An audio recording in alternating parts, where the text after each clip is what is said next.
Hello दोस्तों, मेरा नाम है आकाश और आप देख रहे हैं ओन जी के यूट्यूब चैनल। दोस्तों आज हम स्टार्ट करेंगे जी के जेस का महायुद्ध का पार्ट 14। ठीक है दोस्तों, और ये क्लास एसएससी एमटीएस और एसएससी सीएचएसएल दोनों के लिए महत्वपूर्ण साबित होने वाली है, क्योंकि दोस्तों इस वीडियो के अंदर मैंने जी के जेस के जितने भी टॉप इंपोर्टेंट क्वेश्चन हो सकते हैं सारे मैंने इस वीडियो में डिस्कस कर रखे हैं। और दोस्तों मैं आपको गारंटी देता हूँ दोस्तों, अगर आप इस वीडियो को पूरा देखते हो तो आपको यहाँ से जी के जेस के बहुत सारे क्वेश्चन देखने को मिलेंगे। ठीक है, इससे पहले दोस्तों हमने जी के जेस के महायुद्ध के पार्ट 13 और बना रखे हैं। अगर आपने अभी तक उन पार्टों को नहीं देखा है तो उन पार्टों को भी जरूर देखना, क्योंकि वहाँ से स्टूडेंट को बहुत लाभ हुआ है, बहुत सारे क्वेश्चन देखने को मिले। तो शुरुआत करते हैं दोस्तों पहले क्वेश्चन से। पहले क्वेश्चन है दोस्तों हमारा, मोहिनीअट्टम शास्त्रीय नृत्य किस राज्य से संबंधित है? तो मोहिनीअट्टम शास्त्रीय नृत्य केरल राज्य से संबंधित है। ऑप्शन नंबर 20 में राइट आंसर हो जाएगा। इसके अलावा दोस्तों मोहिनीअट्टम के अलावा और कौन सा शास्त्रीय नृत्य केरल में मनाया जाता है? तो वो है दोस्तों कथकली। ठीक है, ये आपको ध्यान रखना है। इसके अलावा दोस्तों केरल में एक त्यौहार मनाया जाता है, उसका नाम क्या है दोस्तों? तो उसका नाम है ओणम त्यौहार। ये भी आपको ध्यान रखना है। उड़ीसा की बात करते हैं दोस्तों, तो उड़ीसा में कौन सा त्यौहार मनाया जाता है? तो उड़ीसा में जगन्नाथ रथ यात्रा मनाई जाती है। ये आपको ध्यान रखना है। कर्नाटक की बात करते हैं दोस्तों, कर्नाटक में कौन कौन से लोक नृत्य मनाए जाते हैं? तो कर्नाटक में यक्षगान मनाया जाता है, गुल्लू कुनीथा मनाया जाता है, भूतकोला नृत्य कर्नाटक में मनाया जाता है। तमिलनाडु की बात करते हैं दोस्तों, तमिलनाडु में कौन सा शास्त्रीय नृत्य मनाया जाता है? तो तमिलनाडु में भरतनाट्यम मनाया जाता है। ठीक है, इसके अलावा तमिलनाडु में एक त्यौहार मनाया जाता है, उसका नाम क्या है दोस्तों? तो उसका नाम है पोंगल त्यौहार। ये आपको ध्यान रखना है। अगले क्वेश्चन की बात करते हैं, क्वेश्चन नंबर 2 है, भारतीय संविधान का अनुच्छेद 61 किससे संबंधित है? तो भारतीय संविधान का अनुच्छेद 61 राष्ट्रपति पर महाभियोग से संबंधित है। ऑप्शन नंबर 20 में राइट आंसर हो जाएगा। इसके अलावा दोस्तों यहाँ से क्वेश्चन पूछता है कि राष्ट्रपति के पास क्षमतान की शक्ति किस अनुच्छेद में है? तो अनुच्छेद 72 में है राष्ट्रपति के पास क्षमतान की शक्ति। ये आपको ध्यान रखना है। इसके अलावा दोस्तों यहाँ से क्वेश्चन पूछता है कि राष्ट्रपति को शपथ कौन दिलाता है? तो राष्ट्रपति को शपथ सुप्रीम कोर्ट के मुख्य न्यायाधीश दिलाते हैं। ठीक है, ये आपको ध्यान रखना है। इसके अलावा दोस्तों एक क्वेश्चन पूछा जाता है कि राज्यपाल की नियुक्ति कौन करता है? तो राज्यपाल की नियुक्ति राष्ट्रपति करते हैं। ये आपको ध्यान रखना है। ठीक है, मौलिक अधिकार मौलिक कर्तव्य की बात करते हैं दोस्तों, तो मौलिक कर्तव्य किस संविधान संशोधन द्वारा जोड़े गए थे? तो मौलिक कर्तव्य 42वें संविधान संशोधन द्वारा 1976 में जोड़े गए थे। ठीक है, ये आपको ध्यान रखना है। शुरुआत में कितने मौलिक कर्तव्य थे दोस्तों? तो शुरुआत में 10 मौलिक कर्तव्य थे, वर्तमान में 11 मौलिक कर्तव्य हैं। ठीक है, और दोस्तों 11वां मौलिक कर्तव्य कब जोड़ा गया था? तो 11वां मौलिक कर्तव्य 86वें संविधान संशोधन द्वारा 2002 में जोड़ा गया था। ठीक है, इसके अलावा दोस्तों क्वेश्चन बनता है यहाँ से कि 11वां मतलब मौलिक कर्तव्य कौन सा है दोस्तों? तो 11वां मौलिक कर्तव्य जो है 6 से लेकर 14 वर्ष के बच्चों के लिए शिक्षा के अवसर प्रदान करना 11वां मौलिक कर्तव्य का उद्देश्य है। ठीक है, तो ये आपको ध्यान रखना है। इसके अलावा उससे यहाँ से क्वेश्चन पूछा जाता है कि मौलिक कर्तव्य किस देश के संविधान से लिए गए थे? तो मौलिक कर्तव्य रूस के संविधान से लिए गए थे। ठीक है, ये आपको ध्यान रखना है। अच्छा दोस्तों, वित्तीय आपातकाल की बात करते हैं दोस्तों, तो वित्तीय आपातकाल किस अनुच्छेद में है? तो वित्तीय आपातकाल अनुच्छेद 360 में है। ठीक है, ये आपको ध्यान रखना। अच्छा दोस्तों, वित्तीय आपातकाल कब लगाया जाता है? जब दोस्तों भारत के अर्थव्यवस्था बिगड़ जाती है ना, उस समय वित्तीय आपातकाल लगाया जाता है। ठीक है, राष्ट्रीय आपातकाल की बात करते हैं दोस्तों, तो राष्ट्रीय आपातकाल किस अनुच्छेद में है? तो राष्ट्रीय आपातकाल है दोस्तों अनुच्छेद 352 में। ठीक है, ये आपको ध्यान रखना है। अच्छा दोस्तों, राष्ट्रीय आपातकाल कब लगाया जाता है? जब भारत में युद्ध हो रहा हो, यानी कि जब बाह्य आक्रमण हो रहा हो भारत में, तब उस समय 352 के तहत राष्ट्रीय आपातकाल लगाया जाता है। ठीक है, इसके अलावा से यहाँ से क्वेश्चन पूछा जाता है कि राष्ट्रपति शासन किस अनुच्छेद के तहत लगाया जाता है? तो राष्ट्रपति शासन मतलब 356 के तहत लगाया जाता है। ठीक है, और दोस्तों कब लगाया जाता है राष्ट्रपति शासन? जब किसी राज्य की व्यवस्था पूरी तरह से विफल हो जाती है, उस समय राष्ट्रपति शासन लगाया जाता है। ठीक है, अच्छा दोस्तों, राष्ट्रपति शासन सबसे पहले किस राज्य में लगाया गया था? तो सबसे पहली बार राष्ट्रपति शासन पंजाब में लगाया गया था। ठीक है, तो ये आपको ध्यान रखना है। ठीक है दोस्तों, अगले क्वेश्चन की बात करते हैं, क्वेश्चन नंबर 3 है, बजट 2023-24 के अनुसार नई कर व्यवस्था के लिए छूट की सीमा क्या है दोस्तों? तो वह है 7 लाख। ऑप्शन नंबर डी इसमें राइट आंसर हो जाएगा। अगले क्वेश्चन की बात करते हैं, क्वेश्चन नंबर 4 है दोस्तों, मेगास्थनीज किसके दरबार में आया था? तो मेगास्थनीज दोस्तों चंद्रगुप्त मौर्य के दरबार में आया था। ठीक है, ऑप्शन नंबर सी इसमें राइट आंसर हो जाएगा। ठीक है दोस्तों, अच्छा दोस्तों मेगास्थनीज किसका राजदूत था? तो मेगास्थनीज सेल्यूकस निकेटस का राजदूत था। ठीक है, ये आपको ध्यान रखना है। अच्छा दोस्तों, यहाँ से क्वेश्चन पूछा जाता है चंद्रगुप्त मौर्य ने किस साम्राज्य की स्थापना करी थी? तो चंद्रगुप्त मौर्य ने मौर्य साम्राज्य की स्थापना करी थी और उन्होंने अपनी राजधानी पाटलिपुत्र को बनाया था। ये आपको ध्यान रखना है। इसके अलावा दोस्तों यहाँ से क्वेश्चन पूछा जाता है कि चंद्रगुप्त मौर्य के गुरु जी का क्या नाम था? तो चंद्रगुप्त मौर्य के गुरु जी का नाम था चाणक्य। ठीक है, जिनको कौटिल्य या विष्णुगुप्त के नाम से भी जाना जाता है। ये भी आपको ध्यान रखना है। ठीक है दोस्तों, अच्छा दोस्तों यहाँ से क्वेश्चन बनता है अशोक, ठीक है, अशोक और अनंतनाथन के बीच कौन सा युद्ध हुआ था? तो कलिंग का युद्ध। ठीक है, कलिंग का युद्ध अशोक और अनंतनाथन के बीच हुआ था। ये भी आपको ध्यान रखना है। इसके अलावा दोस्तों यहाँ से क्वेश्चन पूछा जाता है कि अशोक को और किस किस नाम से जाना जाता है? तो अशोक को प्रियदासी या देवनमन प्रिय के नाम से भी जाना जाता है। ठीक है, ये भी आपको ध्यान रखना है। इसके अलावा दोस्तों यहाँ से क्वेश्चन बनता है कि बिंदुसार के शासनकाल में मतलब बिंदुसार के राजदरबार में कौन आया था दोस्तों? तो डाइमिकस आया था बिंदुसार के, ठीक है, डाइमिकस आया था बिंदुसार के राजदरबार में। ये भी आपको ध्यान रखना है। ठीक है दोस्तों, इसके अलावा दोस्तों यहाँ से क्वेश्चन बनता है कि बिंदुसार के पिता का क्या नाम था? तो बिंदुसार के पिता का नाम था चंद्रगुप्त मौर्य, ठीक है, ये भी आपको ध्यान रखना है, ठीक है। अच्छा दोस्तों, अशोक के पिता का क्या नाम था, तो अशोक के पिता का नाम था बिंदुसार, ठीक है, ये भी आपको ध्यान रखना है, ठीक है। यानी कि चंद्रगुप्त मौर्य के पुत्र का नाम था बिंदुसार और बिंदुसार के पुत्र का नाम था अशोक, ठीक है। तो ये तीनों पॉइंट आपको याद रखने हैं। अगले क्वेश्चन की बात करते हैं दोस्तों, क्वेश्चन नंबर 5 है। क्वेश्चन नंबर 5 है दोस्तों, लोक नियोजन में अवसर की समानता किस अनुच्छेद में है, तो यह अनुच्छेद 16 में है, ठीक है। ऑप्शन नंबर 20 में राइट आंसर हो जाएगा, ठीक है दोस्तों। इसके अलावा दोस्तों बात करते हैं अनुच्छेद 15 की, तो अनुच्छेद 15 में क्या है, तो अनुच्छेद 15 में है धर्म, जाति, लिंग, जन्म स्थान आदि के आधार पर कोई भेदभाव नहीं किया जाएगा, ठीक है। अच्छा दोस्तों, अनुच्छेद 17 की बात करते हैं, तो अनुच्छेद 17 में अपरिस्थ्या का अंत, ठीक है, ये आपको ध्यान रखना है। अच्छा, अनुच्छेद 14 की बात करते हैं, तो अनुच्छेद 14 में है विधि के समक्ष समानता, ठीक है, तो ये आपको ध्यान रखना है। अगले क्वेश्चन की बात करते हैं दोस्तों, क्वेश्चन नंबर 16 है। क्वेश्चन नंबर 6 की बात करते हैं दोस्तों, निम्नलिखित में से किस नदी का उद्गम महाबलेश्वर से होता है दोस्तों, तो ये होता है कृष्णा नदी का, ठीक है। ऑप्शन नंबर डी इसमें राइट आंसर हो जाएगा, ठीक है दोस्तों। अच्छा दोस्तों, महाबलेश्वर कहाँ पर है, तो महाबलेश्वर महाराष्ट्र में स्थित है, ठीक है, ये भी आपको ध्यान रखना है। अच्छा, यहाँ से क्वेश्चन बनता है कि कावेरी नदी को, ठीक है, कावेरी नदी को जो है दोस्तों दक्षिण की गंगा कहा जाता है, ठीक है। और दोस्तों दक्षिण भारत की गंगा किसको कहा जाता है, दक्षिण भारत की गंगा गोदावरी नदी को कहा जाता है, ठीक है। यानी कि दक्षिणी गंगा कावेरी को बोला जाता है और दक्षिण भारत की गंगा गोदावरी को बोला जाता है, ठीक है। तो कंफ्यूज बिल्कुल मत होना। अच्छा, नर्मदा नदी की बात करते हैं दोस्तों, तो नर्मदा नदी कहाँ से निकलती है, तो नर्मदा नदी अमरकंटक से निकलती है, ठीक है। अमरकंटक कहाँ पर है, वो है मध्य प्रदेश में। अच्छा, ताप्ती नदी कहाँ से निकलती है, ताप्ती नदी सतपुड़ा की पहाड़ी से निकलती है, ठीक है दोस्तों। अच्छा दोस्तों, यहाँ से क्वेश्चन बनता है कि अरब सागर में कौन कौन सी नदियाँ गिरती हैं, तो अरब सागर में सिंधु नदी गिरती है, नर्मदा गिरती है और ताप्ती नदी गिरती है, ठीक है। इसके अलावा दोस्तों डेल्टा का निर्माण करने वाली नदियाँ कौन कौन सी हैं, तो डेल्टा का निर्माण करती हैं कावेरी, गंगा और महानदी, ठीक है, ये आपको ध्यान रखना है। अगले क्वेश्चन की बात करते हैं दोस्तों, क्वेश्चन नंबर 7 है। क्वेश्चन नंबर 7 की बात करते हैं दोस्तों, लियो, ठीक है, लियोनेल मस्की किस खेल से संबंधित हैं, तो ये दोस्तों फुटबॉल से संबंधित हैं। ऑप्शन नंबर सी इसमें राइट आंसर हो जाएगा। इसके अलावा दोस्तों यहाँ से क्वेश्चन बनता है कि फुटबॉल में कितने खिलाड़ी होते हैं दोस्तों, तो फुटबॉल में 11 खिलाड़ी होते हैं, ठीक है। फुटबॉल में 11 होते हैं, हॉकी में 11 होते हैं दोस्तों और क्रिकेट में भी 11 खिलाड़ी होते हैं, ठीक है। तो ये आपको ध्यान रखना है, यानी कि एक टीम में 11 खिलाड़ी होते हैं, दोनों टीमों में 22 खिलाड़ी होते हैं, ठीक है। कंफ्यूज बिल्कुल मत होना। अगले क्वेश्चन की बात करते हैं दोस्तों, क्वेश्चन नंबर 8 है।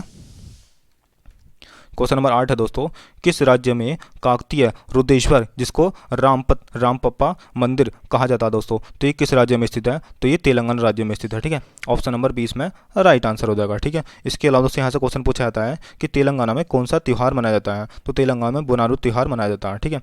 तो ये भी आपको ध्यान रखना है। गुजरात की बात करते हैं दोस्तों, तो गुजरात में कौन सा मंदिर स्थित है, तो गुजरात में सोमनाथ मंदिर स्थित है, ठीक है। और यहाँ पर कौन सा उत्सव मनाया जाता है दोस्तों गुजरात में, तो गुजरात में रण उत्सव मनाया जाता है, ये आपको ध्यान रखना है, ठीक है दोस्तों। कर्नाटक की बात करते हैं दोस्तों, तो कर्नाटक में कौन सा मंदिर है, तो कर्नाटक में मुरुदेश्वर मंदिर स्थित है, ठीक है। मुरुदेश्वर मंदिर स्थित है कर्नाटक में, ये आपको ध्यान रखना है, ठीक है दोस्तों। और दोस्तों मैं आपको कर्नाटक के लोक नृत्य बताए थे मैंने आपको, ठीक है, कौन कौन से दोस्तों, एक तो यक्षगान है, गुल्लू कुनीता है और एक है दोस्तों भूत कोला, ठीक है दोस्तों। मैं उम्मीद करता हूँ आपको ये सब याद हो गए होंगे, क्योंकि दोस्तों मैं आपको हर वीडियो में ये सब इसलिए रिपीट करवाता हूँ ताकि आपको इसी वीडियो से याद हो जाए, ठीक है। अगले क्वेश्चन की बात करते हैं, क्वेश्चन नंबर 9 है दोस्तों। अच्छा दोस्तों, केरल में कौन सा त्यौहार मनाया जाता है, मैंने आपको बताया था, ठीक है, केरल में ओणम त्यौहार मनाया जाता है, ये आपको ध्यान रखना है, ठीक है। और शास्त्रीय नृत्य की बात करते हैं केरल की, तो केरल में कौन कौन से शास्त्रीय नृत्य हैं दोस्तों, तो केरल में कथकली मनाया जाता है और एक दोस्तों मोहिनीअट्टम मनाया जाता है, तो ये आपको ध्यान रखना है। क्वेश्चन नंबर 9 की बात करते हैं दोस्तों। क्वेश्चन नंबर 9 में है, निम्नलिखित में से विटामिन सी प्रचुर मात्रा में किस में पाया जाता है दोस्तों, तो ये नींबू में पाया जाता है, ठीक है। ऑप्शन नंबर सी इसमें राइट आंसर हो जाएगा। अच्छा दोस्तों, इसके अलावा यहाँ से क्वेश्चन पूछा जाता है कि विटामिन सी का रासायनिक नाम क्या है, तो विटामिन सी का रासायनिक नाम है एस्कॉर्बिक अम्ल, ठीक है। अच्छा दोस्तों, विटामिन सी की कमी से कौन सा रोग होता है, तो विटामिन सी की कमी से होता है स्कर्वी रोग, ये आपको ध्यान रखना है। अच्छा दोस्तों, विटामिन ए की कमी से कौन सा रोग होता है, तो विटामिन ए की कमी से होता है रतौंधी। और विटामिन ए का रासायनिक नाम क्या है, तो विटामिन ए का रासायनिक नाम है रेटिनोल, ठीक है। अच्छा दोस्तों, विटामिन बी की कमी से कौन सा रोग होता है, तो विटामिन बी की कमी से होता है वेरी रोग। और विटामिन बी का रासायनिक नाम क्या है दोस्तों, तो विटामिन बी का रासायनिक नाम है थायमीन। अच्छा दोस्तों, विटामिन डी का रासायनिक नाम क्या है, तो विटामिन डी का रासायनिक नाम है कैल्सीफेरोल, ठीक है। अच्छा दोस्तों, विटामिन डी की कमी से कौन सा रोग होता है, तो विटामिन डी की कमी से होता है रिकेटस। अच्छा दोस्तों, विटामिन डी कहाँ से प्राप्त किया जाता है दोस्तों, तो सबसे अधिक, ठीक है, कहाँ से प्राप्त किया जाता है विटामिन डी, तो सूर्य के प्रकाश में होता है विटामिन डी, ये आपको ध्यान रखना है। अच्छा दोस्तों, इसके अलावा यहाँ से क्वेश्चन पूछा जाता है कि दूध में कौन सा अम्ल पाया जाता है, तो दूध में लैक्टिक अम्ल पाया जाता है, ठीक है। और सेब में कौन सा अम्ल पाया जाता है दोस्तों, तो सेब में मैलिक अम्ल पाया जाता है और नींबू में दोस्तों सिट्रिक अम्ल पाया जाता है, तो ये आपको ध्यान रखना है। क्वेश्चन नंबर 10 की बात करते हैं दोस्तों। क्वेश्चन नंबर 10 में है प्रधानमंत्री ग्रामोदय योजना किस वर्ष शुरू की गई थी? तो प्रधानमंत्री ग्रामोदय योजना 2000 में शुरू की गई थी। ऑप्शन नंबर डी इसमें राइट आंसर हो जाएगा। ठीक है, अच्छा दोस्तों, प्रधानमंत्री ग्रामोदय योजना का उद्देश्य क्या रखा गया था? तो इसका उद्देश्य था गरीबी रेखा के नीचे जितने भी लोग हैं उनके लिए मुफ्त शिक्षा प्रदान करना, स्वास्थ्य की देखभाल करना और दोस्तों वहाँ पर सड़कों का निर्माण करना, इसका उद्देश्य रखा गया था। ठीक है, अगले क्वेश्चन की बात करते हैं। क्वेश्चन नंबर 11 है सुल्तान जौहर कप किस खेल से संबंधित है दोस्तों? तो सुल्तान जौहर कप हॉकी से संबंधित है। ऑप्शन नंबर डी इसमें राइट आंसर हो जाएगा। ठीक है, अच्छा दोस्तों, सुल्तान जौहर कप से अलावा हॉकी का एक प्रमुख कप है, उसका नाम क्या है दोस्तों? तो उसका नाम है बॉम्बे गोल्ड कप, ये भी आपको ध्यान रखना है। अच्छा दोस्तों, बैडमिंटन की बात करते हैं तो बैडमिंटन में कौन कौन से कप दिए जाते हैं? तो बैडमिंटन में मैं आपको प्रमुख कप बताता हूँ कौन कौन से हैं। तो एक है दोस्तों थॉमस कप, एक है दोस्तों नारंग कप, एक है चड्डा कप, ये आपको ध्यान रखना है। अच्छा दोस्तों, ठीक है, फुटबॉल की बात करते हैं। फुटबॉल में कौन कौन से कप दिए जाते हैं? तो फुटबॉल में ठीक है रॉबर्ट्स कप दिया जाता है, संतोष ट्रॉफी दी जाती है, सुब्रतो कप दिया जाता है, डूरंड कप दिया जाता है, एक दोस्तों मनरेगा कप दिया जाता है, एक दोस्तों आशुतोष कप दिया जाता है। ठीक है, क्रिकेट की बात करते हैं दोस्तों, तो क्रिकेट में कौन कौन सी ट्रॉफी दी जाती है?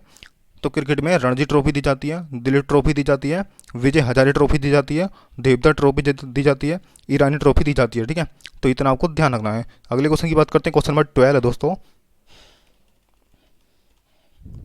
भारत में कैबिनेट मिशन कब आया था? तो भारत में कैबिनेट मिशन मार्च 1946 में आया था। ऑप्शन नंबर डी इसमें राइट आंसर हो जाएगा। ठीक है, इसके अलावा तो यहाँ से क्वेश्चन बनता है कि कैबिनेट मिशन में कितने सदस्य थे? तो कैबिनेट मिशन में 3 सदस्य थे। ठीक है, उनके नाम कौन कौन से थे दोस्तों? तो उनका नाम था, एक का नाम था सर स्टेफोर्ड क्रिप्स, दूसरे का नाम था ए बी अलेक्जेंडर और तीसरे का नाम था पोंथिक लॉरेंस। ठीक है, तो ये आपको ध्यान रखना है। अगले क्वेश्चन की बात करते हैं दोस्तों। क्वेश्चन नंबर 13 है। क्वेश्चन नंबर 13 है दोस्तों, सितारा देवी खालिस्तान से संबंधित हैं। तो सितारा देवी कथक नृत्य से संबंधित हैं। ऑप्शन नंबर 20 में राइट आंसर हो जाएगा। ठीक है, अच्छा दोस्तों, कथक नृत्य किस राज्य में मनाया जाता है? तो ये उत्तर प्रदेश में मनाया जाता है। ठीक है, तो ये भी आपको ध्यान रखना है। अच्छा, गरबा कहाँ मनाया जाता है दोस्तों? तो गरबा गुजरात में मनाया जाता है, तो इतना आपको ध्यान रखना है। अच्छा दोस्तों, सितारा देवी का जन्म किस राज्य में हुआ था? तो सितारा देवी का जन्म पश्चिम बंगाल में हुआ था। ठीक है, तो ये भी आपको ध्यान रखना है। अगले क्वेश्चन की बात करते हैं दोस्तों। क्वेश्चन नंबर 14 है। क्वेश्चन नंबर 14 की बात करते हैं दोस्तों, किस सम्राट ने कलिंग युद्ध के पश्चात युद्ध का त्याग कर दिया था? तो मैंने आपको बताया था कलिंग युद्ध किस किस के मध्य हुआ था।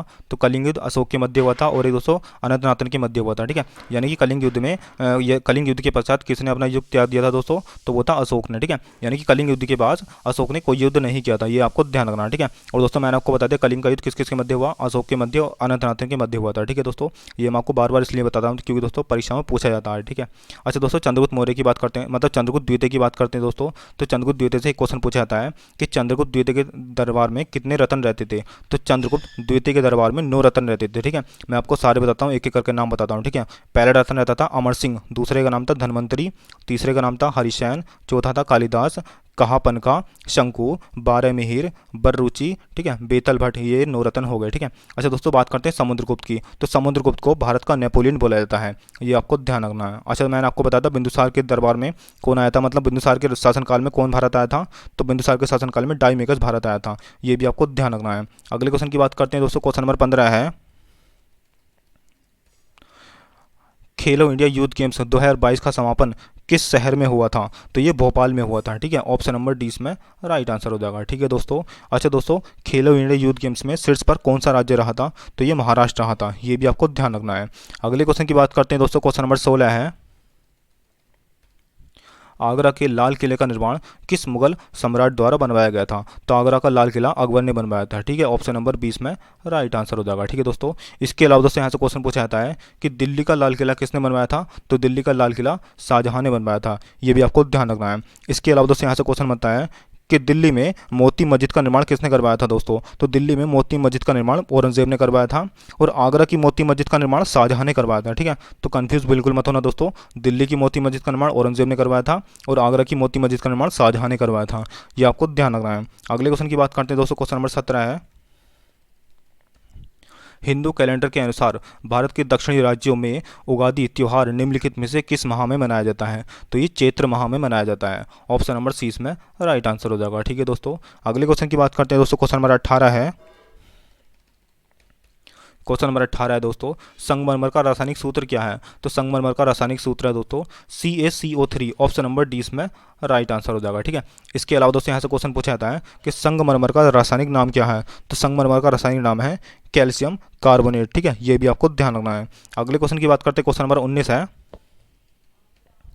सौरमंडल के किस ग्रह को पृथ्वी का जुड़वा ग्रह माना जाता है? तो ये शुक्र को माना जाता है। ठीक है, ऑप्शन नंबर डी इसमें राइट आंसर हो जाएगा। इसके अलावा दोस्तों यहाँ से क्वेश्चन पूछा जाता है कि सांझ का तारा या भोर का तारा किस ग्रह को बोला जाता है? तो शुक्र ग्रह को सांझ का तारा या भोर का तारा बोला जाता है। इसके अलावा दोस्तों सबसे चमकीला ग्रह भी शुक्र ही है, ये भी आपको ध्यान रखना है।